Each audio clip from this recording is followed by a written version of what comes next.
Lessons and legacy of the 2 million strong Iraq anti-war protest.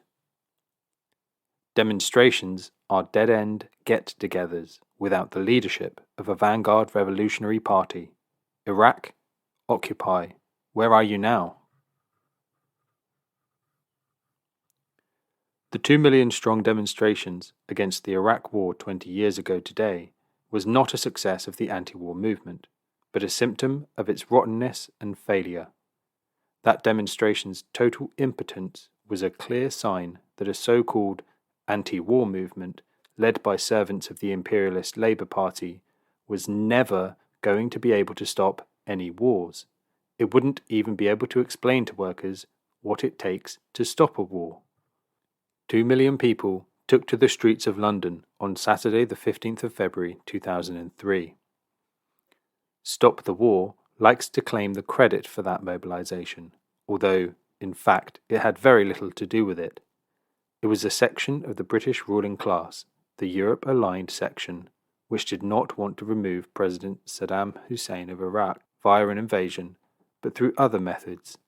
You know, the ones where they starve little children and tell everyone it's worth it to impose their will on irritatingly sovereign states. The Daily Mirror campaigned against the war consistently and advertised the demonstration repeatedly. Having helped to mobilize a huge crowd, it ran its presses all night to make placards for the event. Still, never mind how they got there, imagine what could have been done with all that raw people power, if it only had been given proper leadership. But what was done?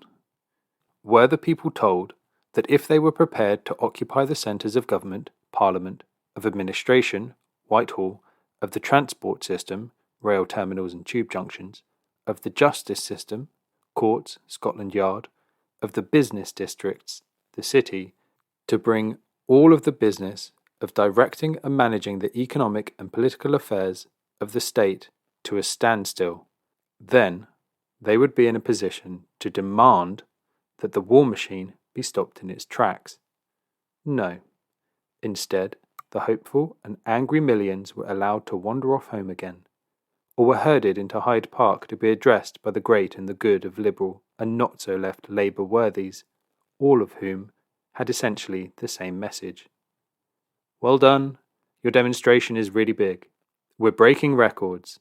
Write to your MP. See you next time. And in this way, a real mass movement was turned into a machine for the manufacture of cynicism and delusionment. No wonder Tony Blair felt confident to send his RAF bombers out to their bases in the Mediterranean and the Middle East, even as the demonstration was taking place. He knew it posed no threat.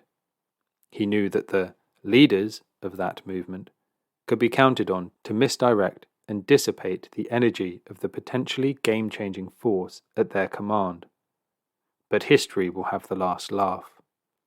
For while many workers were turned off the idea of political action that day, and have not yet returned to the fray, it was Britain's role in the criminal Iraq War, and in particular, the barefaced lies told in order to galvanize support for that illegal aggression, which really began the long, slow process of undermining the faith of the British people in their politicians, their journalists, their state institutions, and their democracy.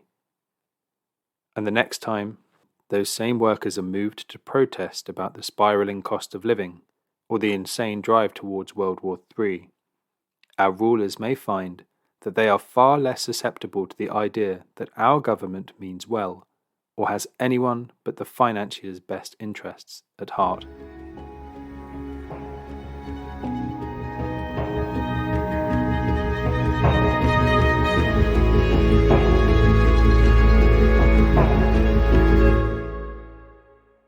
Thanks for listening to Proletarian Radio. We aim to bring you the best Marxist analysis on current affairs revolutionary history, and theory. Do like, comment, subscribe, and share our content to help us reach the widest possible audience. We are a small organization with limited resources, and we need workers' support if we are to grow and fulfill our mission. If you are able to make a one-off or regular donation, no matter how small, please visit our website at thecommunists.org and register as a supporter.